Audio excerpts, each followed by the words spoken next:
This is Morgan Hazelwood, back again with more writing tips and writerly musings. Today, I'm here to share with you adding love stories to genre fiction.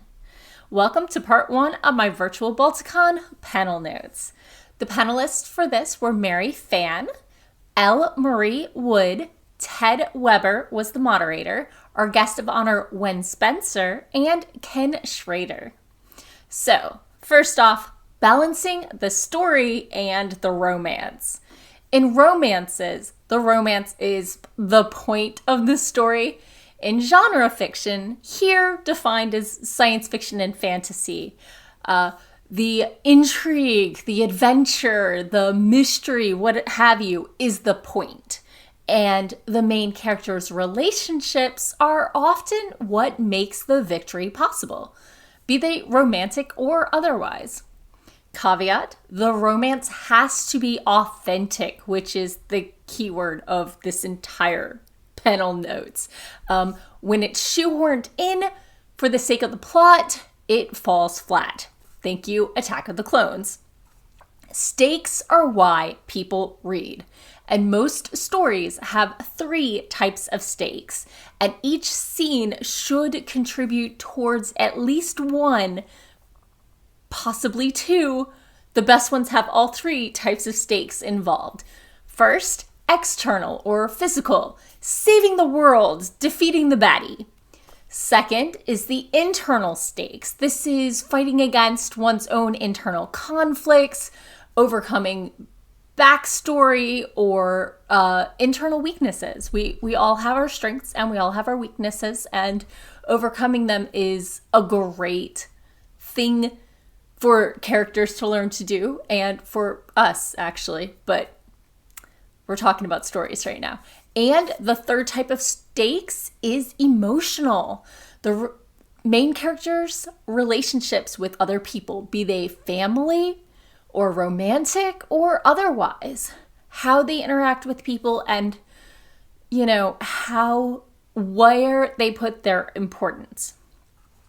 Using relationships to up the stakes are a great way to make the character and therefore the readers care more about the bigger stakes or the other stakes in the story.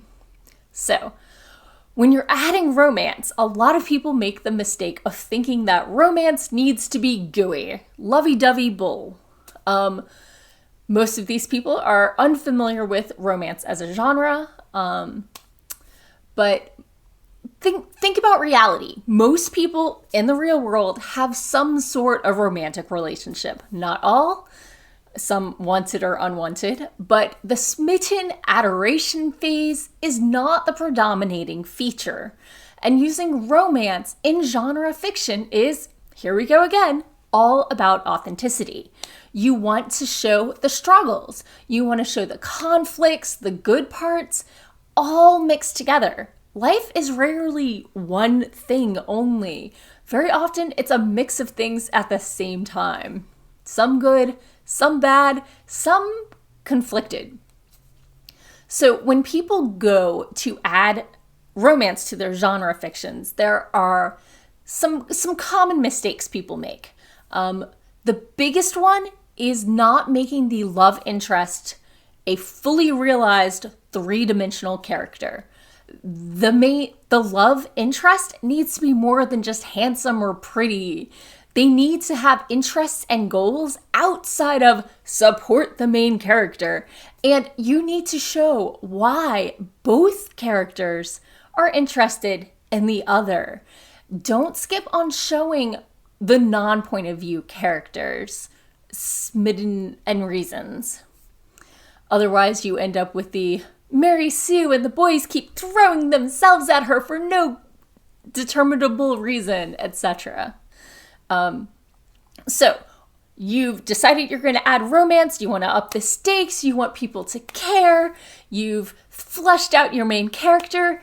How much sex do you add now? Well, write what you are comfortable writing.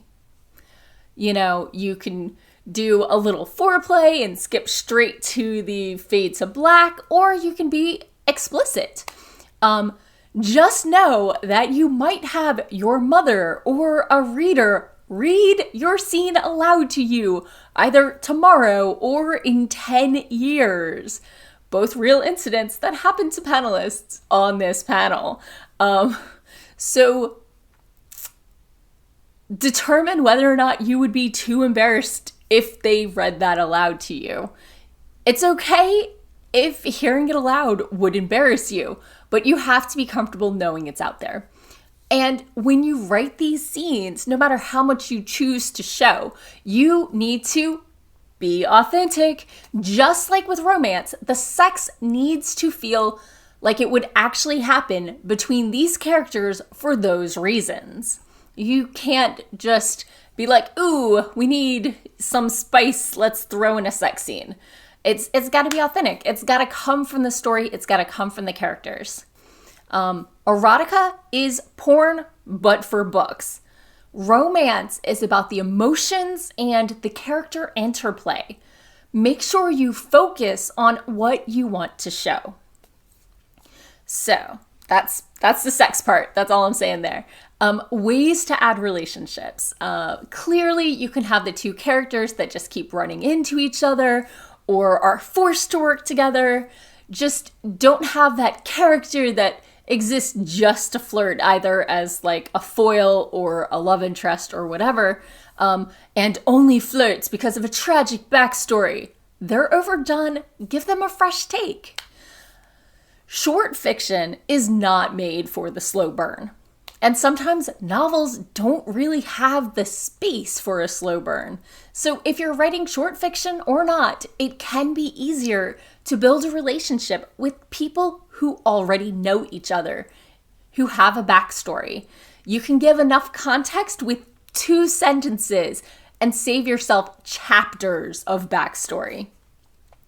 Our panelists all agreed that writing romances in a series is much harder than in a standalone, because typically you have to keep breaking or pulling apart the partners and then fixing it again, which can often feel contrived pretty quickly.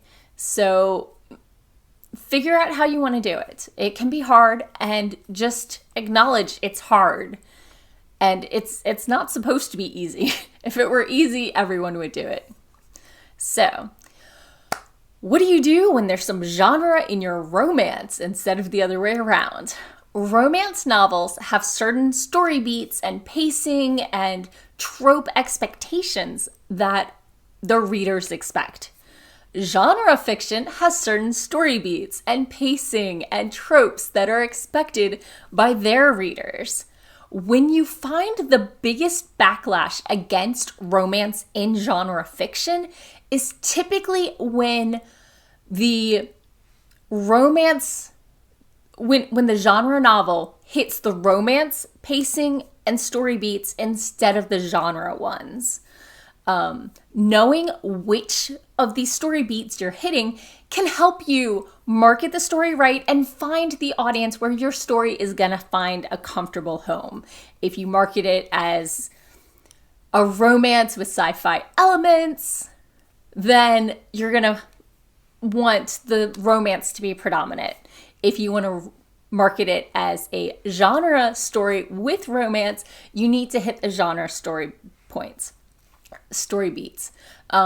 A lot of people find story beats very contrived, very formulaic and ridiculous, but if you look and read a lot in your genre, you're gonna notice tendencies and expectations. And if you fail to meet those expectations, that's when you get the 1-star reviews. That's when you get the 2-star reviews. I'm not saying you have to follow a formula. I'm just saying there are certain expectations in different genres, and the more you meet those expectations, the warmer a reception your book is more likely to have. Clearly, this is writing. There are exceptions to every rule. If you do it well, do what you want. So why do we want to add romance to genre fiction? Characters need to be realistic, and people have messy relationships all the time. To ignore romance is to discount a large portion of what motivates a lot of humanity.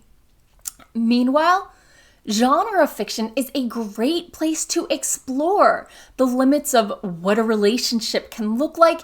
It can set aside our cultural expectations and experiment beyond the romantic binary or gender binary. We can use genre fiction to explore new types of characters, cultures, and worlds. So, I hope you found these notes helpful, although feel free to check out the actual panel. It's currently up on Twitch. When I was going through my huge giant list of all the panels I'd watched, I forgot I'd watched this one, but I'd live streamed the opening ceremonies, and we just live streamed a panel an hour on Twitch, and I didn't close down my Twitch. So it just started up and I listened in, and I found it really intriguing, but I didn't take notes then, and I did just now. You can watch this panel on the BSFS Balticon Twitch TV show or channel, and it's in the videos. I think it's labeled opening ceremonies, and you'll want to watch from the 32-minute mark to the 1 hour and 30-minute mark. Thank you for tuning in. I'll be back again next week with more writing tips and writerly musings. If you have any suggestions for how to better integrate romance in genre fiction or genre fiction in your romances, let me know in the comments below.